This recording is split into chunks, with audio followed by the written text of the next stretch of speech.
Já, góðan daginn. Nú ætlum við að kíkja aðeins á keilu.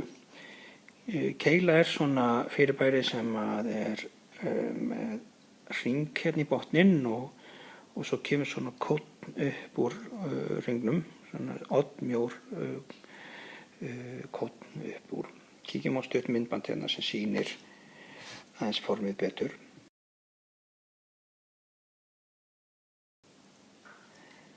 Já, það var mjög stutt myndband og þetta nú kannski ekkert flókið fyrirbæri í eðli sínu, þetta bara ekkert ósvipað á Waffle-C-spilarinn í tölvunniðinni, en drögum fram myndina sem ég ætla aðeins að nota. Vídeó þá ekkert meira inn í myndinni. Ég hef áhuga á 3 formúlum hérna. Leggjum þessar formúlur hér og byrjum á rúmmálsformúlunni. Rúmmálsformúlun er þannig, Waffe táknar voljúm eða magn og þau atriði sem ég er með í jöfninni er radíusinn hérna, hann í öðruveldi og pi og mér vantar eina stærð hérna inn í viðbót sem er hæðin.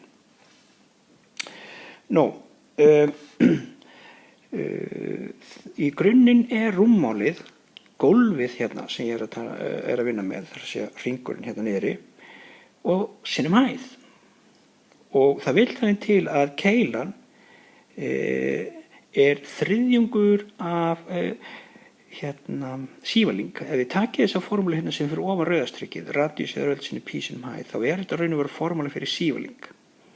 Coca-Cola dós eða grænubönn dós eða hvað er sem sívalingurinn er notaður í, og radíus eða öll pi sinnum hæð. Ef ég deili með 3, þá er ég komið með keilu. Þannig að 3 svona keilur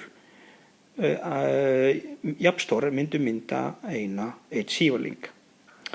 Radíusinn hérna er þessi lína hérna úr miðjunni á hringnum og út í jaðarinn. Hæðin er frá þessum miðjupunkti hérna og alveg upp í toppinn á keilunni. Og það vill hann til að það myndast hérna 90 gráða horn hérna. Og það mun hjálpa mér pínlítið þegar ég kem síðan að flatarmálinu, því að þetta S hérna, S-ið er eiginlega bara eins og slóp eða halli á þessu fjalli mínu, frá toppnum á fjallinum alveg í jaðarinn á fjallinu. S-ið táknar það og kem að því þegar kemur á flatarmálsformúlunni. En allavega rúmmálsformúlan, Waff, er jafnt og radíus eða öll sinni pi sinnum hæð og svo deilið með 3, þá er rúmmálið komið. Ok, parkurinn rúmmálsformúlunni, við erum ekki að nota hana meira. Kíkjum á flatarmálsformúluna. Flatarmálsformúlan er þannig samsett að fyrri parturinn er gólfið. Radíus eða öll sinni pi. Það er þessi hringur hérna í botninum. Og ef ég myndi mér ég sé að fara að mála þetta fyrirbæri, þá má segja ég sé að halda á þessum píramída, á þessari keilu, og þá sjá ég botnin og ég er þá að fara að mála gólfið á þessari keilu. Það er þessi partur. En svo er það kápan hérna utanum hérna á keilunni. Það er að segja, það er þessi partur á fjallinu sem að hérna ég myndi renna mig niður eftir ef ég væri á skíði hérna. Þá er það þessi kápan sem myndar fjallið, eða kónn eins og sem við myndi þekkja það. Það er þessi partur hér á formúlunni. Þannig að ég er að fara að mála gólfið pluss ég er að fara að mála þessa kápu sem ég kalli það kápu.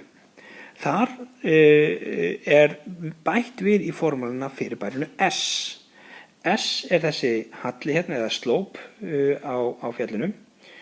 Og ég er stundum settur í þá stöðu og ég veit radíusinn og ég veit hérna þessa hæð hérna á kóninum, á þessum hérna á þessari keilu, en ég veit ekki þetta S.